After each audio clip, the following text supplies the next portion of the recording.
Welcome to the CBS Radio Mystery Theater Archives, the only YouTube channel which has the original classic episodes of the CBS Radio Mystery Theater in order with no ads. Thank you for listening, and now, enjoy the show.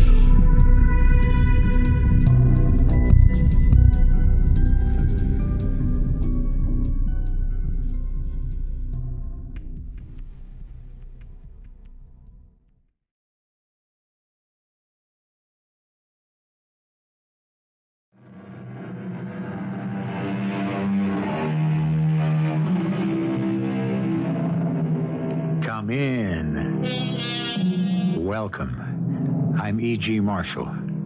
The term self-made man has in recent years assumed heroic proportions. He or she who make something of themselves, supposedly out of nothing, are the folk heroes of the present. To have made the climb from nowhere to somewhere is regarded as the epitome of accomplishment. The only flaw in the formula is what did he make of himself and how?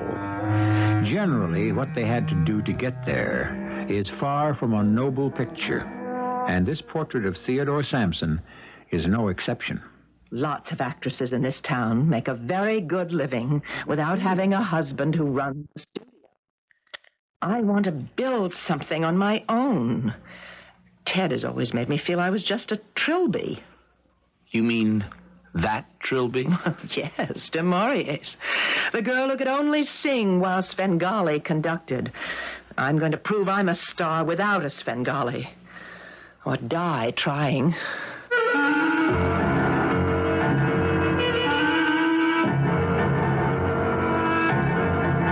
Our mystery drama, That Magic Touch, was written especially for the Mystery Theater by G. Frederick Lewis. It stars Marian Seldes and Michael Tolan. I'll be back shortly with Act One.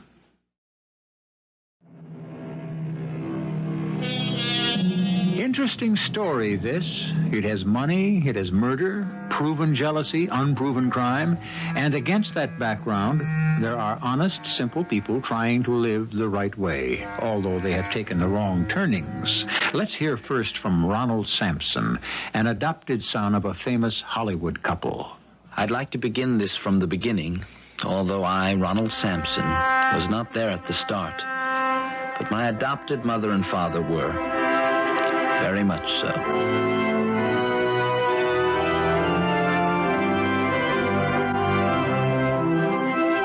It was one of those Hollywood weddings of the 60s. Mother, a beautiful actress, a star at 18, and Dad, not much older, a whiz-kid producer who had just been given control of a studio and was twice over a millionaire. Teddy, am I all in one piece? I think so, Annalie. That was something, getting through that crowd at the church.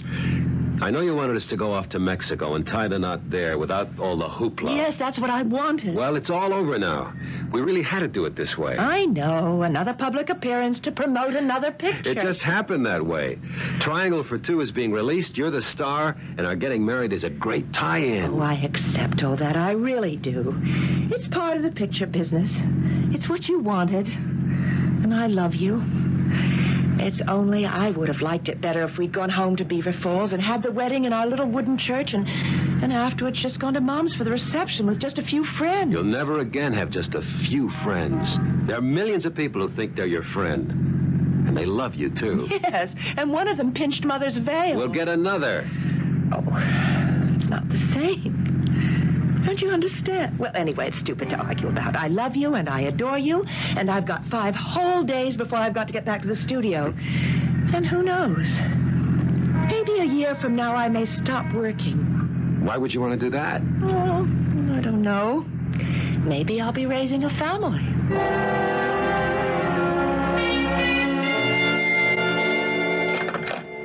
Nurse, will you show in Mrs. Sampson, please?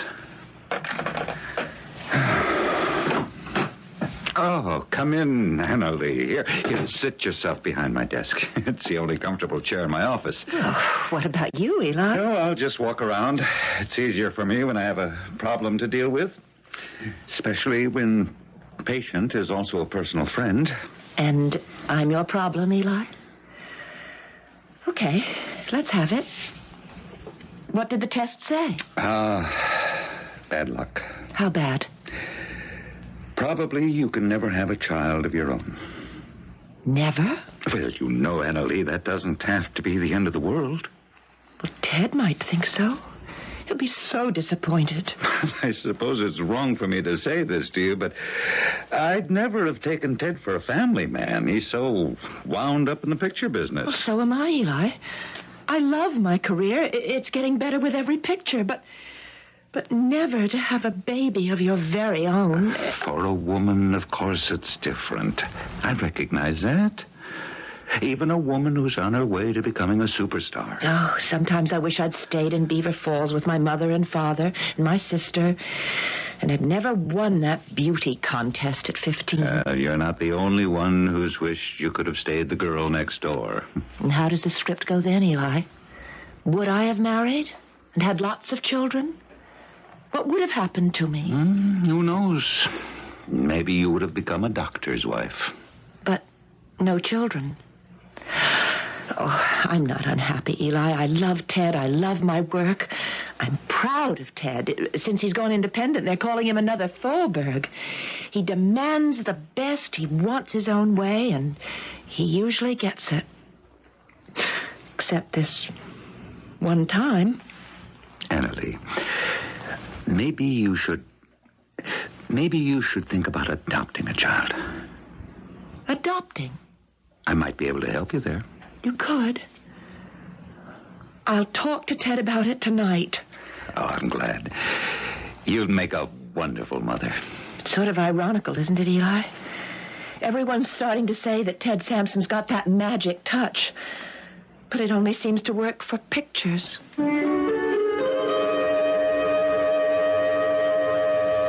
That same year, I was adopted. They named me Ronald. I don't know if I was more sickly than most children, but Dr. Eli Shawn seemed to spend a great deal of time at our house. And my adopted father spent a great deal of time at work. Bertie, take a memo to Hell Lask. I don't like the candlelight effect on the dungeon scenes of Vampire. They're not scary enough. Got that? Next, memo to Pat Wiley. Mr. Sampson's office. Can I speak to him, Bertie? It's Annalie. Oh, Mr. Sampson, it's your wife on the tie line. Yes, Annalie, what is it? Ronald is sick, Ted. What? I said your child is sick. Well, I heard what you said, Annalie. What's it got to do with me? Call our pediatrician. He's here now. Well, then what do you want from me? I can't do anything about it. Honey, I'm in the middle of 5 productions, and you call me like this? I told you, if that pediatrician doesn't give you a satisfactory answer, call for Eli. He's on the studio payroll anyway. Oh, say, Annalie, I think that new Book of the Year selection, Elizabeth Barrett, would make a doozy of a part for you. It's on the night table, my side. I want you to read it and let me know when I get home so I can put it in the works on Monday.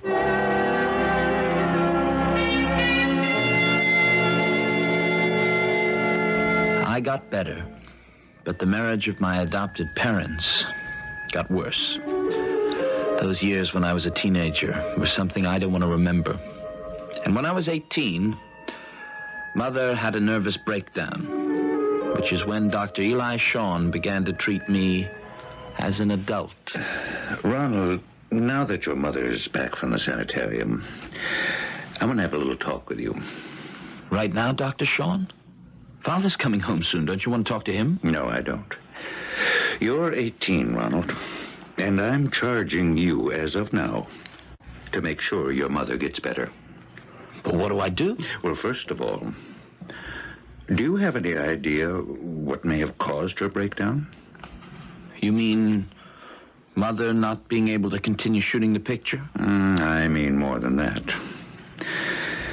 I'm going to take you into my confidence. I've known your mother even before you were adopted, Ronald. But when she was your age, 18. And then when Ted bought up her contract and brought her to his studio. She always says nice things about you, Dr. Shawn. Well, we're old friends.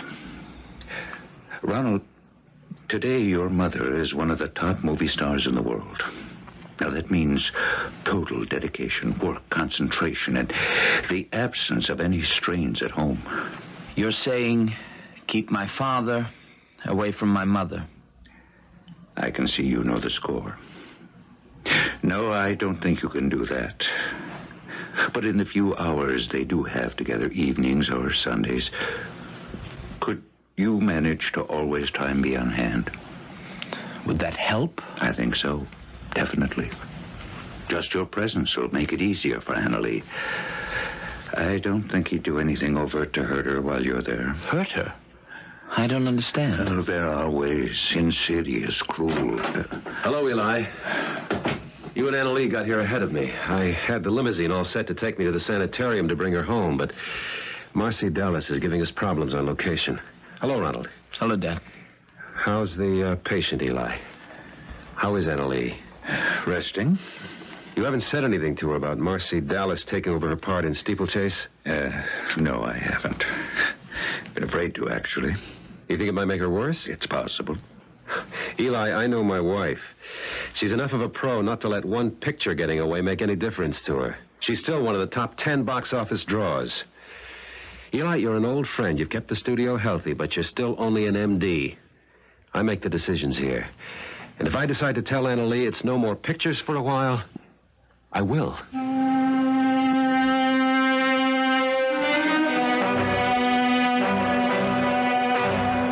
Good morning, Mother. I thought I'd bring you your first breakfast home from the hospital in bed on a tray. I brought mine, too, so we can eat together. Oh, Ronald, what a darling idea.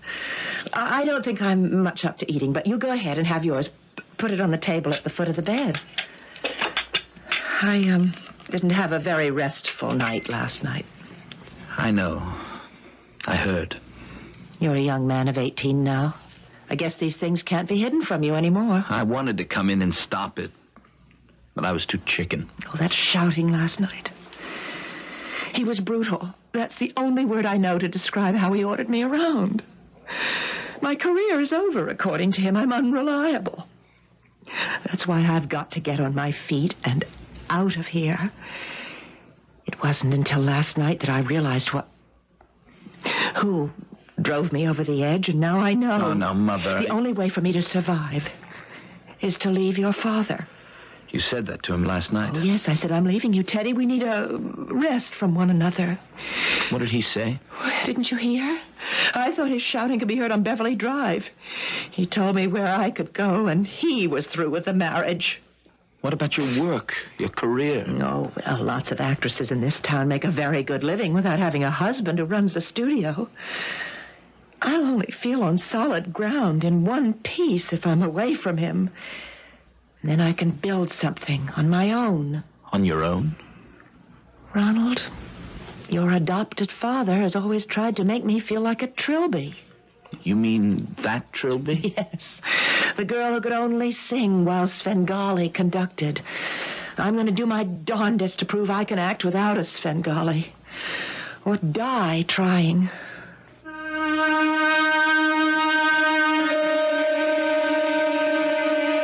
Most of us are familiar with the double duty performed by a grain of sand. On the one hand, one grain can so irritate an oyster as to produce a matchless pearl. On the other, one single grain can destroy sizable machinery. So it is in human relations. It takes only the slightest irritant to grow and irreparably damage a marriage. I shall return shortly with Act Two. As I listen to Annalee trying to extricate herself from what she feels is the bondage of her husband, I am reminded of Queen Catherine centuries ago kneeling before Henry VIII, saying, I have been to you a true and humble wife, at all times to your will conformable, but your heart is crammed with arrogance, spleen, and pride. The difference in centuries is that a modern woman does not kneel or beg for what is rightfully hers. Mother and I moved to San Francisco, into a narrow little Victorian house 3 stories high. We lived on the top floor at the head of narrow stairs. Only Dr. Eli Shawn knew where we lived, not even her agent. She was first going to get well, then think about a career. But escape from Theodore Sampson wasn't that easy. Annalee? Where are you? Top floor? I'm coming up. It's your father. How did he find us? Annalee, I know you'll live up there. Is Ronald with you? Annalee, are you in there? I better open it before he breaks it down. Hello, Father. Well, what's going on here? What are you two doing here? Ted, calm down. I told you I was leaving you. And do you think I'd accept that? You'll have to. I've been giving out all kinds of stories to the press. You went to visit your folks in Beaver Falls. You didn't go to visit your folks. You're in New York seeing a specialist, seeing some plays. Who knows what I've been telling them? Have you thought of the truth? What? Tell the world you walked down on me for no good reason? I've got an obligation to the stockholders. A dumb statement like that, and boom, down goes our stock. What do you want us to do, Father? And you, Ronald. Oh, I'm surprised at you. You might have had the decency to tell me where you were. I was protecting Mother. From what? I'm not an ogre, no matter what your mother says. I was darn worried about you. Yes, both of you. I'd like to persuade you to come home. Why? I think it's best for you. And you, too? Well, of course it's best for me, too. I'm not denying that. Darling, remember that book I wanted you to read? We bought it. And I got Trevor Maine working on it now. It's a beautiful script. From her illness to her book of sonnets to Wimpole Street, London, to Robert Browning. I can't begin to tell you. It's fascinating. It's a great period, great costumes. And that's why I want you to come home and get well fast. Is that all you want to tell me? What else? What do you want me to say? 10 years ago, you wouldn't have had to ask me that question. I think you better go now, Ted. What are you talking about? What do you mean about 10 years ago? Well, then you might have said come home because you loved me. You know I love you. Hey, what gives here? You get away from that door, Ronald. I'll leave when I'm good and ready. I came to talk to your mother, and I'll go when I'm finished. You can talk, but I'm not listening. Hey, you come back here, Annalee. You're not turning your back on me. Come back into this room. Let go of me, Teddy. You can't force me to be with you if I don't want to. Let go of my mother. You get out of the way. Oh! Annalee, let go of those banisters. Let go. Oh, stop pushing me. You're pushing me off this landing, Teddy. Stop!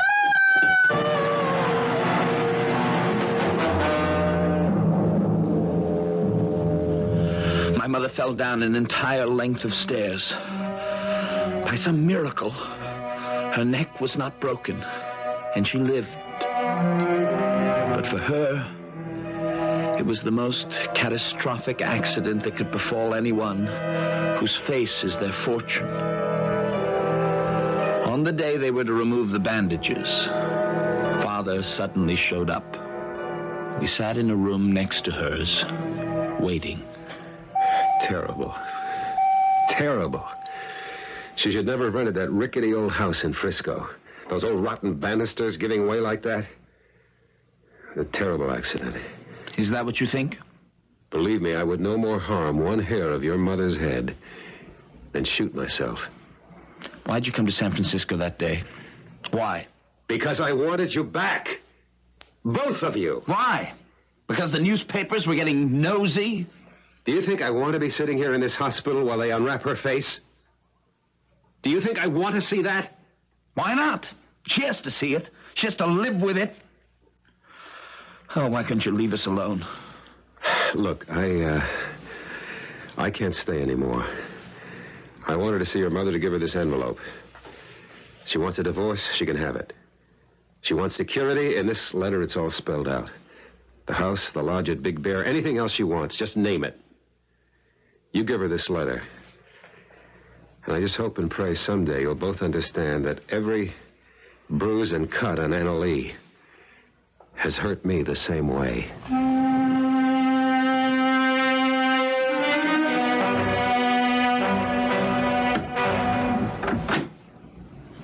Oh, just you, Ronald? I thought...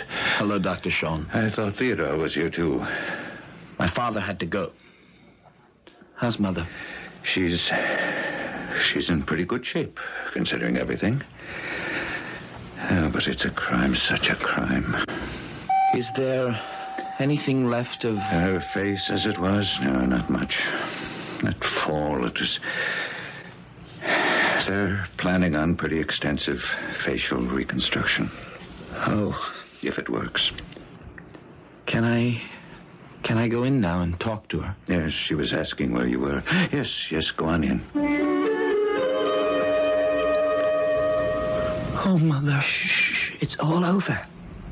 I'm going to be as good as new. It could have been so much worse. Dr. Sean told me they're going to reconstruct my face. I know. I'm not so sure I want to be reconstructed. Have you heard from your father? He was here a long time. We were waiting together to see you. Only then he had to leave.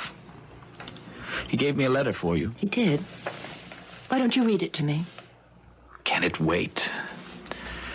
It's all about you having the house in Beverly Glen and the place up at Big Bear, and it's okay for a divorce if you want it, that kind of stuff.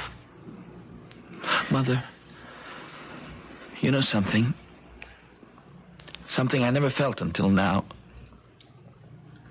I wish I was your real son and not just adopted. Oh, that doesn't make any difference. Do you think if you'd been our real son, we could have loved you any more, that we'd feel closer to you? Maybe you wouldn't, but I would. You see, somewhere back inside me, I know it's all his fault, you being here. I don't have any good thoughts about my father, the great Theodore Sampson, who adopted me when I was a child. That kid grew up, Mother, and he hates that man so much for what he did. I hate him. I could kill him. You don't mean that. I do. That's the terrible part. I could kill him. Maybe if he was my real father, I couldn't feel that way. Can you imagine, Eli, how I felt when Ronald said that to me? Oh, poor kid.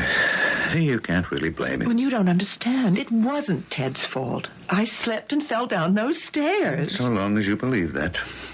What are you saying? Annalie, I can't lie to you.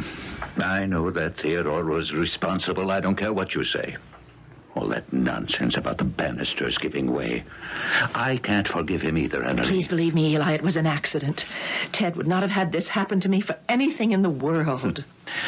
I remember once years ago you're saying you wondered what would happen to your life if you'd never entered that beauty contest and become a star. Did I say that? You wanted to know how would your life have turned out. And I said to you, if it were up to me, you might have become a doctor's wife. I've always known how you felt about me, Eli.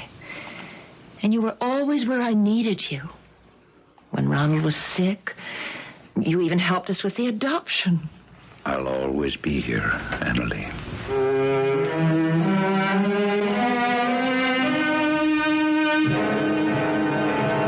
Good morning, Mr. Sampson. Morning, Bertie. How did the preview go at Pasadena last night? Well, the only bad rap we had on the preview cards was about Marcy. It just makes me weep when I think how magnificent Anna Lee would have been in that part. Oh, I got a call from her attorney. The divorce decree went through. They're sending you a copy. Ho, ho, ho. I'm sorry, Mr. Sampson. This is that time of year we used to either see her family in Beaver Falls or the three of us who go up to Big Bear and pray for snow. I'm going to miss that place, Bertie. Well, why don't you go on up? Oh, yeah, sure. And hang the divorce decree right next to my Christmas stocking. No, I mean it, Mr. Sampson. Do you think my wife, my ex-wife, could be persuaded? Well, why don't you ask her? What have you got to lose? Maybe you could put out a feeler. Maybe call the boy. Get his reaction. Will do. Christmas spirit. Goodwill to all men. That's got to include divorced men, too.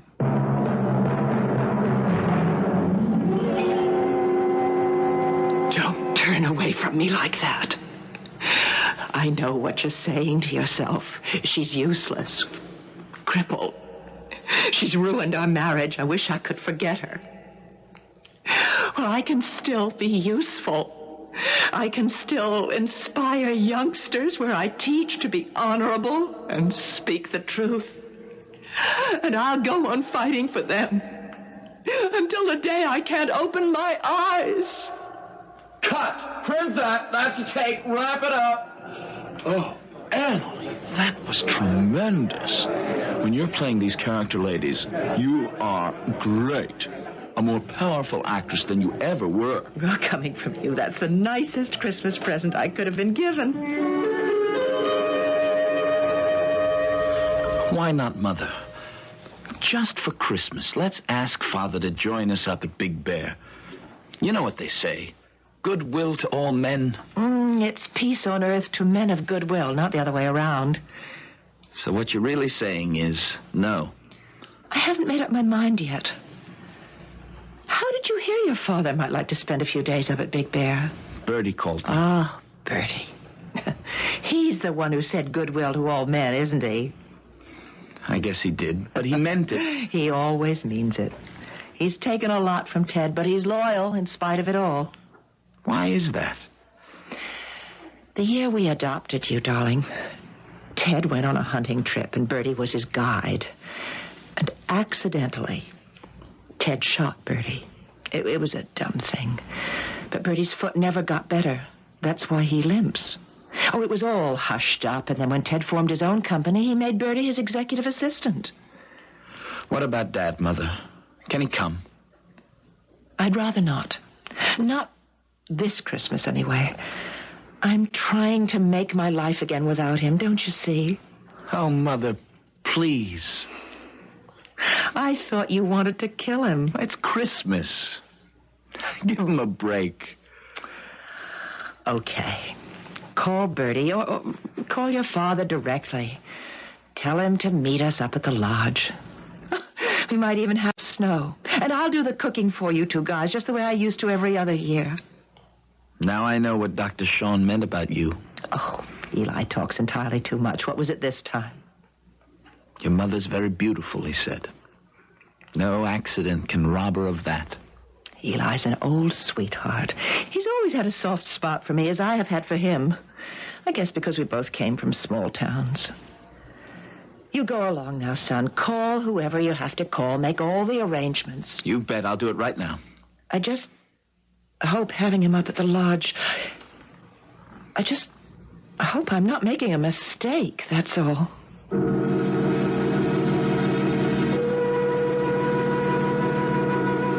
Strange about second thoughts.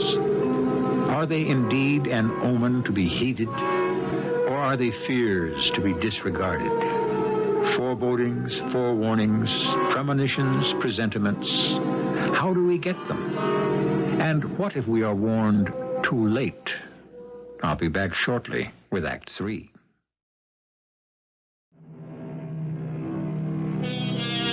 It's a few days before Christmas. A top movie executive, his divorced wife, once the reigning beauty of the screen, and their adopted 18-year-old son are to spend the holidays together in the California mountains. It's the time of year for celebration. Also the time Ted Sampson has his annual medical checkup. Eli, no. How is it possible when you check me over every year? It is possible, Theodore. Well, how can it happen? How did it begin? These things develop within the human system for no discernible reason. Medicine is still in the dark as to the causes of carcinomas. I can't believe it. Okay, what can be done? How soon can I start radiation therapy? Theodore, it's beyond that. But we can start you on chemotherapy, and we should immediately. Why not radiation? It's effective when the area is localized. Yours is spread quite widely. Oh, my Lord. Oh, this is the toughest thing I've ever come up against. It is for everyone. But I know you're a fighter. You've never liked me, have you, Eli? I wouldn't wish this on my worst enemy. As a doctor, I'll do everything I can for you. You know that. Eli? Yes? Why does it always happen to the good guys? Goodbye. Not always to the good guys. The nice part about Big Bear is that it resembles the state of Maine. Pine trees, blue lakes, wild birds and animals. Mother and I got there with supplies on the 22nd. The next day, Father arrived, and suddenly it felt like the old Christmases together before the divorce. Except that he was a heck of a lot nicer to Mother than I ever remembered him. Annalie, your culinary hand has never lost its touch. That was one great spread. I can't eat another thing. I know, until breakfast time. Hey, everybody, look outside. It's starting to snow. Oh, it's beautiful. Ronald, what's that? Where? There's a man standing out there. See him? Let me look. Yeah, you're right, Annalie. I'm going to open the door and ask him what he's up to. Hey, you! What are you doing out there?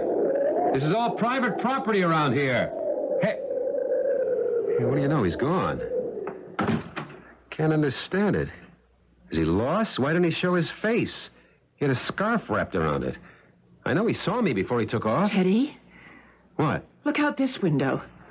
There, standing next to that big pine tree. I think it's the same man.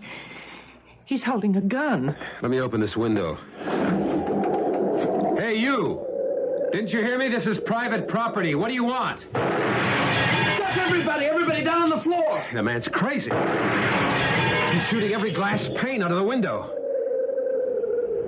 He's not there anymore. He's gone. Did you get a good look at him, Ron? He was so bundled up, I couldn't see. Did anybody? You, Annalie? I just noticed one thing. When he ran off, he had a limp.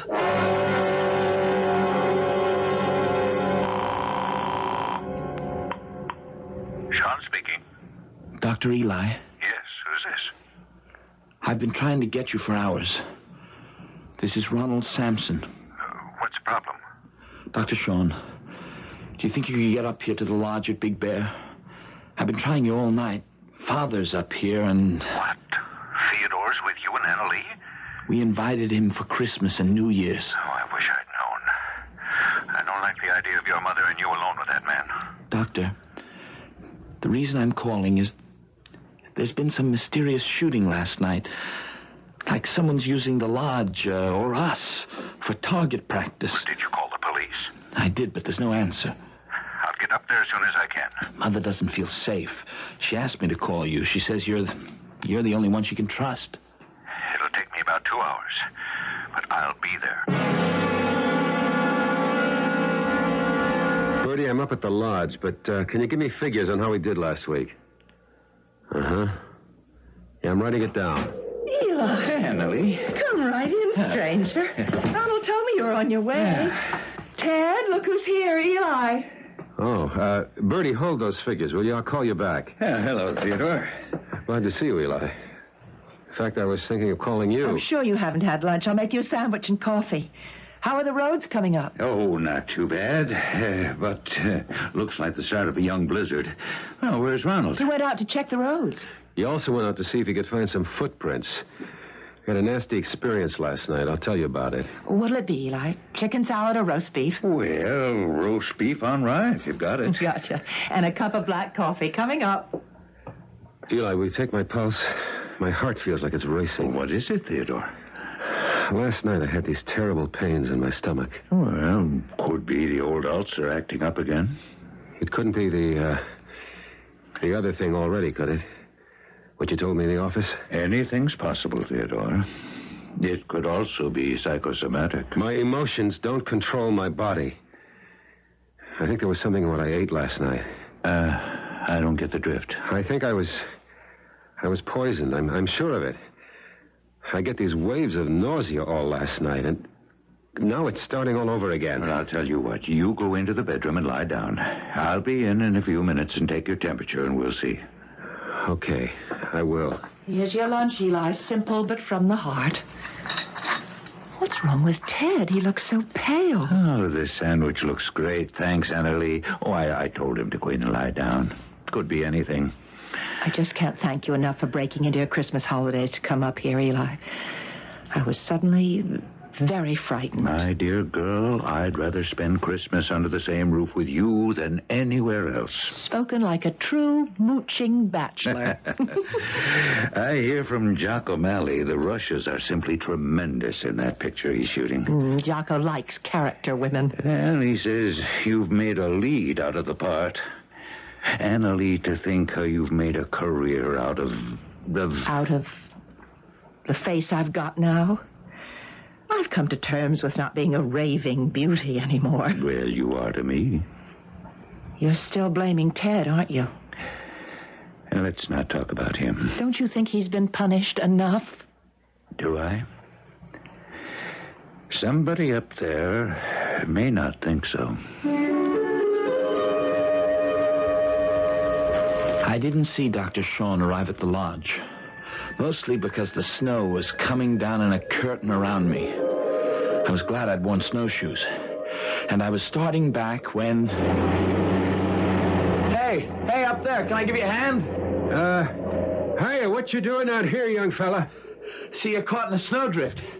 Can I give you a hand? You put her in first, and I'll try to rock her free. That should do it. You got chains? What I need is cleats. No, I've had it. I'm leaving the car here. You live far? No. I'll show you the way. What's your name, young fella? Ronald Sampson. Oh, you're the Sampson boy, sure. I'm Dave Perkins. I'm the coroner and the sheriff and the whole blame shooting match. Let's go. Okay, kid. Mush. Hey, you want me to carry that bag of yours, Mr. Perkins? My snowshoes give me better balance. No, I never let it out of my hands. It's a coroner's kit. A portable laboratory. What were you doing out here? Somebody reported a man taking pot shots with a rifle. I was looking for him. That night at the lodge, I got a good fire going, and Mother made us a family favorite, campfire stew. The main ingredients being hamburger, onions, and vegetable soup. All of us, except Dad, dug in for seconds and thirds. He didn't eat much, said he wasn't feeling well, and went back to bed. Afterwards, we all sat around the fire. You're sure there's nothing very wrong with Ted, Eli? No, it's hard to tell. Could have eaten something that disagrees with him. For now, he should stay off his feet and eat lightly. Help! Huh? Help me! Eli! Come here, quick! Eli, you took so long in there. What's the matter with Ted? Will he be all right? He was right, and I was wrong. I think he has swallowed poison. Poison? I'm reasonably sure about it. I've induced disgorgement and hope he'll rid himself entirely of the substance. May I use your telephone, ma'am? Of course, the one on that table is the closest. See if I can raise someone at headquarters and get an ambulance out here. Eli, I don't understand. It couldn't be something wrong with the food. We all ate the same thing. I'll be watching him closely the next 24 hours, checking his temperature, monitor his pulse. Oh, Mr. Perkins, did you get through to headquarters? No, I couldn't. The telephone's dead.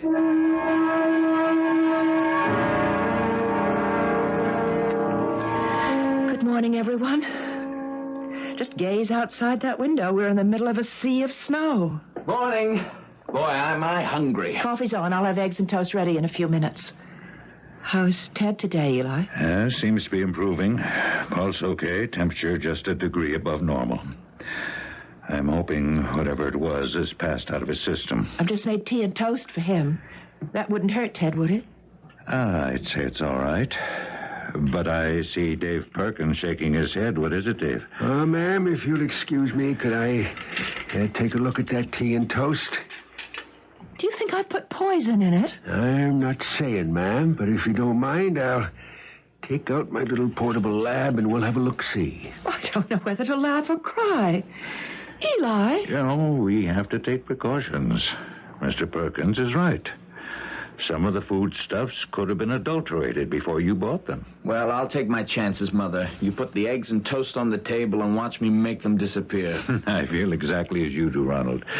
But your father's reacting degeneratively to some substance, and we want to find out what.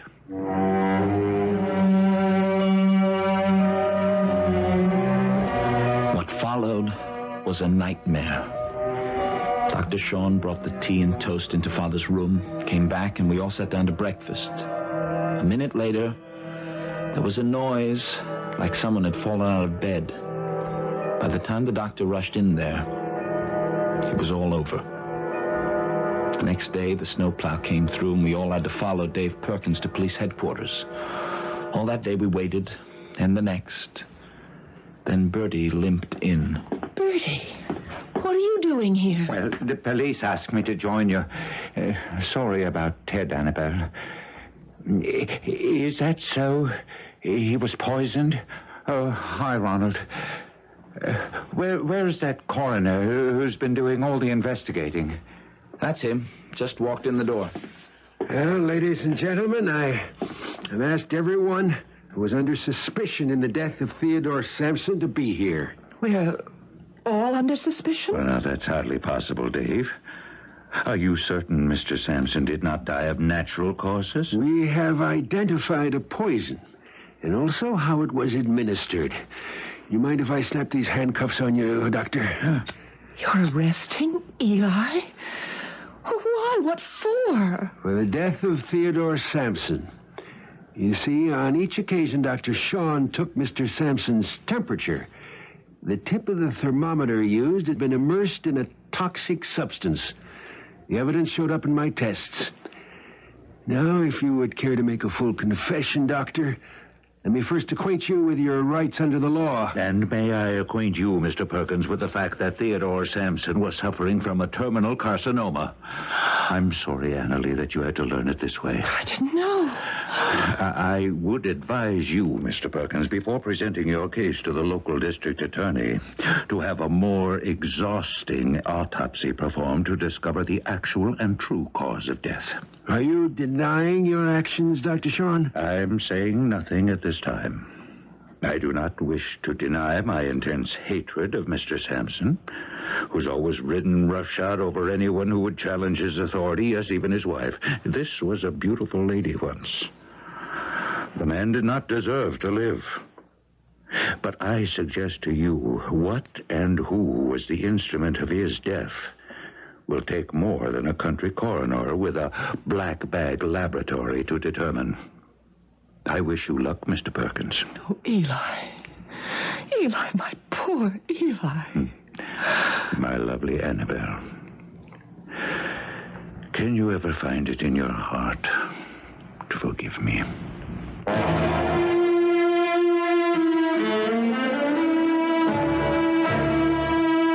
When a man takes the law into his own hands, he had better be certain the law is on his side.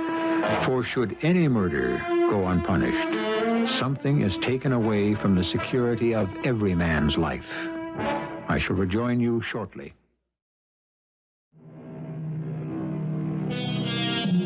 The Mystery Theater often delves into what motivates man to crime, and more than often comes up against a wall of the unexplainable when passions are involved. Hate can be a cause of murder, but on the other hand, so can love. What does this tell us? Only that the mind of man is as mysterious today as it ever was. Our cast included Marian, Seldes, Michael Tolan, Kristoffer, Tabori, and Ray Owens. The entire production was under the direction of Hyman Brown. I hope you enjoyed this episode of CBS Radio Mystery Theater. If you've enjoyed this and want to hear more, please subscribe to this channel.